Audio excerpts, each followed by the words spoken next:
Welcome student. आज हम class 8 science उसका chapter 1 crop production and management उसका पार्ट 2 देखने जाने वाले हैं। पार्ट 1 में हमने आधा एक्सप्लेनेशन हमने कर दिया था, तो पार्ट 2 में यहाँ पे डायरेक्टली हम स्टार्ट करते हैं। ओके, नेक्स्ट स्लाइड है उसमें क्रॉप रोटेशन। ये this can be done by growing different crops alternatively. इसमें हम एक के बाद एक दूसरे क्रॉप जो है उसको ग्रो करवाएंगे। Earlier farmer in northern India use to grow the legume as a fodder in one season and wheat in next season. पहले के फार्मर जो थे नॉर्थन इंडिया के, वो लेग्यूम प्लांट को एक सीजन में ग्रो करवाते थे और वीट को दूसरे सीजन में ग्रो करवाते थे। This help in replenishment of the soil with nitrogen. यही उसको नाइट्रोजन को फिर से सॉइल में रिप्लेनिशमेंट करने में, मतलब रीस्टेब्लिश करने में हेल्प करता था। Farmer are being encouraged to adopt this practice and rhizobium bacteria are present in the nodules of the root of the leguminous plant. मतलब कि फार्मर जो है उसको इंकरेज किया जाता है ये प्रैक्टिस वो अपनाए, और राइजोबियम बैक्टीरिया जो नोड्यूल्स के अंदर प्रेजेंट होते हैं, जो लेग्यूमिनस प्लांट के रूट में होते हैं, दे फिक्स एटमॉस्फेरिक नाइट्रोजन। वही जो है वो एटमॉस्फेरिक नाइट्रोजन को फिक्स करते। फिक्स मतलब कि जो एटमॉस्फेयर में जो नाइट्रोजन है उसको प्लांट में एंट्री करवाने में हेल्प करते हैं। नेक्स्ट है उसमें difference between fertiliser and manure. Fertiliser जो है मैन मेड इनऑर्गेनिक सॉल्ट है, और मैन्योर जो है वो एक नेचुरल सब्सटेंस है जो हमें cattle dunks and plant residues के डिकम्पोजिशन से मिलता है। फर्टिलाइजर जो है फैक्ट्री में प्रोड्यूस होता है। मैन्योर जो है वो फील्ड के अंदर प्रिपेयर किया जाता है। Fertiliser does not provide any humus to the soil. Fertiliser से कोई ह्यूमस प्राप्त होता नहीं है, और मैन्योर जो है उसमें ह्यूमस हमें मिलते हैं। फिर दूसरा है fertilisers are very rich in plant nutrients like nitrogen, phosphorus and potassium. तो फर्टिलाइजर जो है एक पर्टिकुलर न्यूट्रिएंट्स वाला होता है जिसमें नाइट्रोजन, फॉस्फोरस या तो पोटेशियम हमें पर्टिकुलर मिलता है। Manure is a relatively less rich in plant nutrients. Manure में ऐसे न्यूट्रिएंट्स जो है वो कम होते हैं। नेक्स्ट उसमें advantage of manure. Organic manure जो है वो बेटर माना जाता है फर्टिलाइजर के कंपैरिजन में। This is because it enhance the water holding capacity of soil. ये वाटर होल्डिंग कैपेसिटी जो है सॉइल की बढ़ाता है। It makes the soil porous. वो सॉइल को पोरस मतलब कि उसमें होल्स ज़्यादा बनाने में हेल्प करता है, due to which exchange of gases become easy. इससे गैस को एक्सचेंज करना प्लांट्स के लिए आसान हो जाता है। It increase the number of friendly microbe. ये जो फ्रेंडली माइक्रोब्स जो प्लांट्स को जिसको ज़रूरत होती है वो वाले माइक्रोब्स इंक्रीज करके देता है। It improves the texture of soil. वो सॉइल का स्ट्रक्चर भी बढ़ाता है, उसको भी इम्प्रूव करता है। नेक्स्ट स्लाइड में आ रहा है irrigation. All living being need to water to live. Water is important for proper growth and development. सभी लिविंग ऑर्गेनिज्म को वाटर की जरूरत होती है, और वाटर जो है वो प्रॉपर ग्रोथ एंड डेवलपमेंट के लिए ज़रूरी है।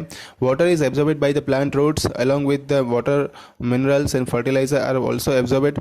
वाटर जो है प्लांट्स के अंदर रूट के द्वारा एब्जॉर्ब होता है, और साथ में मिनरल फर्टिलाइजर भी उसके साथ एब्जॉर्ब होते हैं। Plant contain nearly 90% water.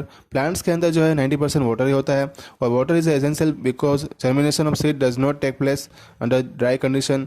पानी इसलिए ज़रूरी है क्योंकि ड्राई कंडीशन में जो है वो सीड का जर्मिनेशन होगा ही नहीं, मतलब कि वो ज़मीन में से बाहर ही नहीं आएंगे। Nutrients dissolved in water are transported to the each part of the plant. Plants के अंदर अगर न्यूट्रिएंट्स को लेके जाना है एक पार्ट से दूसरे पार्ट में, तो पानी के बिना वो नहीं जा पाएगा, मतलब पानी ज़रूरी है। Water also protect the crop from both frost and hot air current.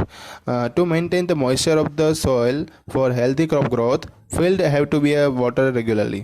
Water जो है वो क्रॉप को फ्रॉस्ट और एयर गर्म जो हवा चलती है उससे भी बचाता है, और मॉइस्चर को जो है मेंटेन करने के लिए और क्रॉप का प्रॉपर ग्रोथ मतलब कि हेल्दी ग्रोथ करने के लिए फील्ड में वाटर पानी सप्लाई करते रहना ज़रूरी है। The supply of water to crop at regular interval is called irrigation. इस तरह से हम कह सकते हैं कि जो सप्लाई हम करते हैं पानी का अपनी फील्ड में उसको ही क्या बोलते हैं, रेगुलर इंटरवल में उसको ही बोलते हैं इरिगेशन। फिर है नेक्स्ट सोर्सेज ऑफ इरिगेशन। उसमें है well, tube well, pond, lake, river, dam and canal. Next slide में है traditional method of irrigation. Water available in well, lake and canal is lifted up by different method in the different region for taking it to the field. Field तक water को लाने के लिए जो अलग अलग जगह पे जो वाटर अवेलेबल होता है उसमें अलग अलग मेथड यूज़ होती है। कैटल और ह्यूमन जो है उसके लिए यूज़ होते हैं। ये मेथड जो है थोड़ी चिपर है, सस्ती है, लेकिन लेस इफ़िशिएंट है। इसमें मेथड के अंदर जो टाइप्स है उसके बताई हुई है। तो पहला है उसमें मोट मतलब कि पुली सिस्टम, दूसरा है चेन पंप, थर्ड है उसमें ढेकली और फोर्थ है उसमें राहत मतलब कि lever systems. Pumps are commonly used for lifting water. इसमें पंप जो है वो मेन सभी में लिफ्टिंग करने के लिए मतलब पानी को लिफ्टिंग करने के लिए यूज़ होता है। Diesel, biogas, electricity and solar energy is used to run the this pump. और इसके लिए डीजल, बायोगैस, इलेक्ट्रिसिटी का हम यूज़ कर सकते हैं और कहीं कहीं पे आजकल सोलर एनर्जी भी यूज़ होती है। नेक्स्ट स्लाइड में है modern method of the irrigation. उसमें दो मेथड है, स्प्रिंकलर सिस्टम और दूसरी ड्रिप सिस्टम। ये मेथड दोनों है वो इकोनॉमिकल, जहाँ पे कम बारिश होती है वहाँ पे, जहाँ पे वाटर अवेलेबल नहीं होता है वहाँ पे ये मेथड यूज़ होती है। पहले हम बात करते हैं स्प्रिंकलर सिस्टम की। तो इसमें परपेंडिकुलर पाइप जो होती है उसकी रोटेटिंग नोजल जो है ऊपर से घूमती रहती है, उसको एक मेन पाइपलाइन से कनेक्ट किया जाता है। जब इसमें वाटर जो है प्रेशर के साथ अंदर अप्लाई होता है तो वो रोटेटिंग नोजल में से बाहर निकलता है और ये पूरी फील्ड में स्प्रिंकल होता है। और जब भी जहाँ पे बारिश कम होती है वहाँ पे ये मेथड है वो बहुत यूज़फुल है। कॉफ़ी प्लांटेशन और दूसरे क्रॉप के लिए भी ये मेथड यूज़ होती है। नेक्स्ट है उसमें ड्रिप सिस्टम्स। ये सिस्टम जो है वहाँ पे वो पानी जो है डायरेक्टली रूट के ऊपर ही गिरेगा ड्रॉप बाय ड्रॉप, इसलिए इसका नाम रखा गया है ड्रिप सिस्टम्स। ये टेक्निक बेस्ट है जहाँ पे हम फ्रूट वाली फार्मिंग जहाँ पे होती है, गार्डन या तो ट्रीज़ होती है जहाँ पे हमें पानी का वेस्ट बहुत ही कम करना है, वहाँ पे ये मेथड जो है वो यूज़ होती है। It is a boon in the region where availability of water is poor.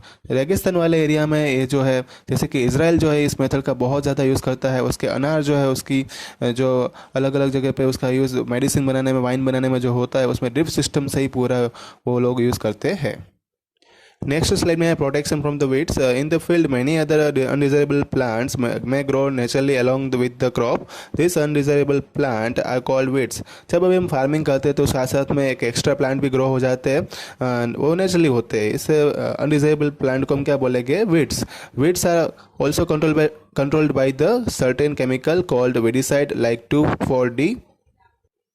अब 2,4-D नाम के जो वीडिसाइड है उसका यूज़ करके हम वीड को कंट्रोल कर सकते हैं।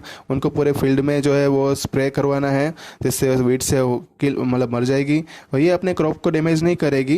ये इसको पानी के साथ डाइल्यूटेड करके पूरी फील्ड में हम स्प्रे कर सकते हैं और इसके लिए हम स्प्रेयर का यूज़ करते हैं। नेक्स्ट स्लाइड में harvesting. Cutting of the crop after it is mature is called harvesting. जब भी हम अपना क्रॉप पूरा मैच्योर हो जाता है उसके बाद उसको कट करते हैं, उसको क्या बोलते हैं? Harvesting. In the harvesting crop are pulled out और cut close to the ground.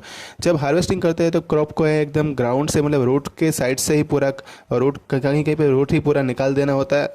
It usually takes 3 to 4 months for the cereal crop to mature. और इसके लिए अगर यहाँ पे एक एग्जांपल दिया है सीरियल क्रॉप, जैसे पैडी क्रॉप है उसको 3 से 4 मंथ लगते हैं पूरा मैच्योरिटी गेन करने में। हार्वेस्टिंग इन वर्क मैन्युअली और बाय सिकल और बाय मशीन कॉल्ड हार्वेस्टर। यहाँ पे जो हार्वेस्टिंग अपने इंडिया में होती है वो सिकल या तो हार्वेस्टर से होती है। नेक्स्ट स्लाइड में आ रहा है थ्रेसिंग और विनोइंग। तो यहाँ पे नेक्स्ट स्लाइड में आ रहा है थ्रेसिंग एंड विनोइंग। इसमें क्या होता है? In harvested crop the grain seed need to be separated from the chaff. This is process is called threshing. जब अब अपना हार्वेस्टेड क्रॉप मतलब कि क्रॉप हार्वेस्टेड हो चुका है तो उसको चाप से अलग करना पड़ता है, उस प्रोसेस को बोलते हैं थ्रेसिंग। यहाँ पे थ्रेसिंग करने के लिए अपने पास थ्रेशर मतलब कि कंबाइन मशीन बोलते हैं उसको, harvester as well as thresher, ये दोनों ही हम यूज़ कर सकते हैं। फार्मर जो है वो पहले हमने क्लास 7 में भी देखा था कि विनोइंग का यूज़ करता था और विनोइंग में भी वो ग्रेन को चाप से अलग करता है। तो ये मेथड जो है वो हमने क्लास 7 में ऑलरेडी स्टडी कर लिया है। नेक्स्ट स्लाइड में storage. Storage to of produce मतलब कि storage of produce is important task. If the harvested grain are to be kept for longer time they should be safe from the moisture, insect, rat and micro organisms. अगर harvested crop को हम लंबे समय तक संभालना चाहते हैं तो उसको मॉइस्चर, इंसेक्ट और रेट से और माइक्रो ऑर्गेनिज्म से हमें सेफ रखना पड़ेगा। हार्वेस्टेड ग्रेन में मॉइस्चर ज़्यादा होता है। If a freshly harvested grain are stored without drying they may get spoiled और attacked by the organism making them unfit for use of germination. अगर हम अपने जो क्रॉप है मतलब कि जो ग्रेन है उसको हम ड्राई किए बिना रखेंगे तो स्टोर करेंगे तो उसमें चांसेस बन सकते हैं कि वो स्पॉइल्ड हो जाए मतलब बिगड़ जाए, या तो फिर उसको कोई ऑर्गेनिज्म जो है उसको अटैक करके ऐसा बना दे जो जर्मिनेशन उसका नेक्स्ट टाइम नहीं ना हो पाए। Hence before storing them grain are properly dried in the sun to reduce the moisture from in the them. मतलब कि पहले किसी भी ग्रेन को स्टोर करने से पहले उसको सन की रेज के साथ सुखाना चाहिए, जिससे उसका मॉइस्चर जो है वो कम हो जाए। This prevent the attack in insect, paste, bacteria and fungi. इससे उस पर पेस्ट और बैक्टीरिया, फंगी जो है वो अटैक नहीं कर पाएंगे। Farmer store grain in jute bag और metallic bins. However large scale storage of grain is done in silos and granary to protect them from the pest like a rat and insect। अभी जो है paste और rate से बचाने के लिए अगर हम बात करें स्टोरेज की, तो सिलोस ग्रैनरी से होता है, जिसमें लास्ट मतलब बहुत मात्रा में हम उसको स्टोर कर सकते हैं। और जूट बैग और मेटेलिक बिन से उसमें हम जो अगर ग्रेन का अमाउंट कम होगा तो उसमें हम स्टोर कर सकते हैं। नेक्स्ट है एनिमल हस्बेंड्री। एनिमल को अगर हम घर पे संभालते हैं या तो हम फार्म में संभालते हैं, उसका proper food, shelter and care करते हैं, तो ये स्मॉल केयरिंग हो गई। लेकिन अगर इसी बात को मतलब when this is done on a large scale it is called animal husbandry. तो अगर ये बहुत अमाउंट, बहुत ज़्यादा एनिमल को साथ में संभालना है, राइट, तो उसको हम क्या बोलेंगे, एनिमल हस्बेंड्री। तो ये था यहाँ पे आपका चैप्टर नंबर 1 कंप्लीट यहाँ पे हो गया पूरा। ओके, इसका रिवीजन करते रहना। होमवर्क आपको व्हाट्सएप पे मिल जाएगा। कोई डाउट है तो यहाँ पे कमेंट बॉक्स में मुझे बताना। Okay, thank you all.